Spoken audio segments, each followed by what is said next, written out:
Bonjour, aujourd'hui nous allons nous retrouver pour une nouvelle interview. Aujourd'hui nous nous trouvons au Centre culturel Chibaou et nous allons rencontrer Ricardo Paui qui nous vient de La Foi et donc il va nous présenter sa passion qui est la sculpture. Allons le rencontrer. Est-ce que tu peux nous parler de ce que tu fais?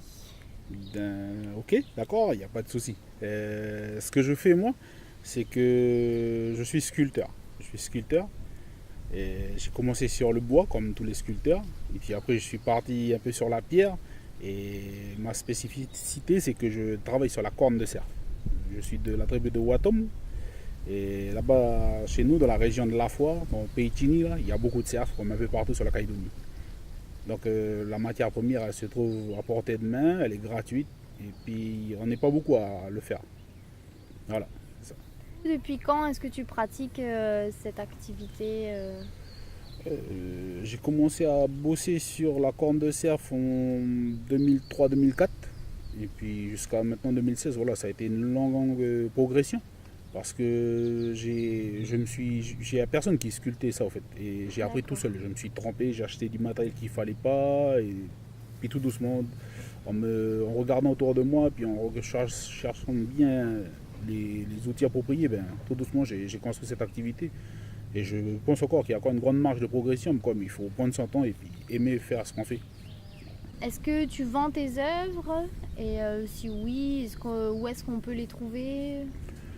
Je les vends des fois j'utilise pour les mettre dans les coutumes, quand on fait les coutumes, parce qu'on arrive à un moment où je vois que c'est une volonté un peu générale dans le pays, où on veut retourner vraiment à l'origine, c'est-à-dire remplacer le mano par le tapa.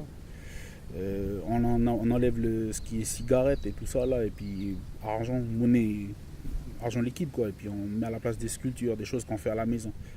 Et voilà, la plupart du temps j'utilise pour ça. Mais sinon après pour acheter les sculptures que je fais, soit les gens ils viennent à la tribu.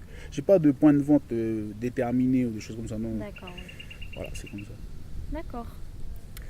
Quel conseil est-ce que tu donnerais pour les jeunes s'ils souhaitent devenir artistes pour comment se lancer, comment... Moi je vais parler de mon expérience personnelle. Moi à l'école ça a été difficile pour moi à l'école. J'ai pas trouvé ce que je venais chercher. Je me suis ennuyé à l'école. Je suis parti dans la vie comme ça là avec presque rien, pratiquement rien comme bagage. Mais tout en gardant les yeux ouverts et puis en regardant autour de soi. Au début on est un peu perdu, mais quand on cherche quelque chose, on dirait il faut le vouloir, il faut le souhaiter, puis les choses ils viennent, ils se donnent à nous. Mais si un conseil que je peux donner aux jeunes, c'est écouter votre cœur, où est-ce qu'il vous amène, qu'est-ce qu'il vous dit de faire.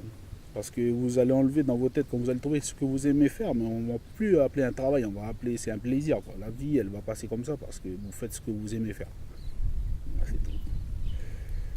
Merci beaucoup Ricardo pour cette interview. Okay. Et voilà, merci beaucoup. Bonne continuation à vous. Merci à vous aussi.